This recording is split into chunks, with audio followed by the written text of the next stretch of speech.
Pemirsa, terima kasih masih bersama kami. Berita selanjutnya, Mahabarakat.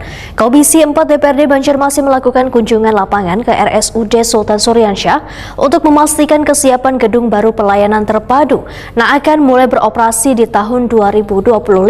Kunjungan ke rumah sakit yang berada di kawasan Jalan RK Ilir Banjarmasin Selatan ini pun didampingi unsur pimpinan DPRD Banjarmasin. Komisi 4 DPRD Banjarmasin melakukan kunjungan lapangan ke Rumah Sakit Umum Daerah Sultan Suryansyah untuk memastikan kesiapan gedung baru pelayanan terpadu yang akan mulai beroperasi di tahun 2025. Kunjungan ke rumah sakit yang berada di kawasan Jalan RK Ilir Banjarmasin Selatan ini didampingi unsur pimpinan DPRD Banjarmasin Rikpal Pahruri Wan Muhammad Isnaini. Ketua Komisi 4 DPRD Banjarmasin Nelly Listriani Wahitakuni Prima TV di sela-sela kunjungan jelang kemarin Sabtu 4 Januari 2025 memedahkan kunjungan lapangan ini untuk melihat gedung pelayanan terpadu salah satu bagian pelayanan kesehatan di Rumah Sakit Umum Daerah Sultan Suryansyah akan beroperasi di tahun 2025 ini. Politisi Partai Gerindra ini menyatakan, di dalam ruangan pelayanan terpadu terdapat 52 tempat tidur yang akan melayani warga yang teridap kasus hemodialisa.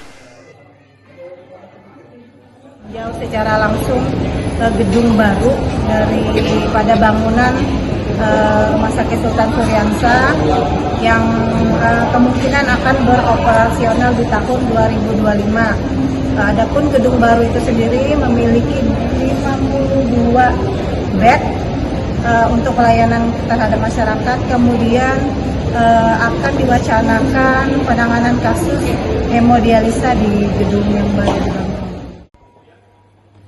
Direktur Rumah Sakit Umum Daerah Sultan Suryansyah Banjarmasin Muhammad Saukani menyatakan gedung pelayanan terpadu siap untuk dioperasionalkan, sedangkan peralatan melalui kerjasama operasional.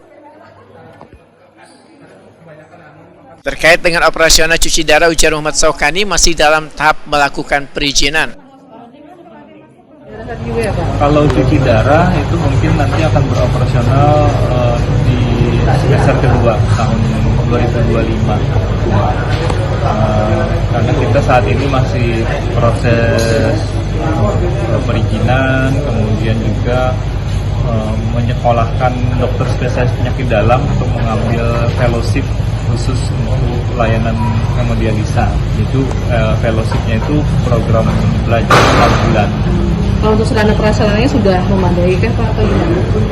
Untuk yang hemodialisa, ya, jadi untuk hemodialisa ruangannya sudah tersedia di lantai 1 gedung pelayanan terpadu yang baru.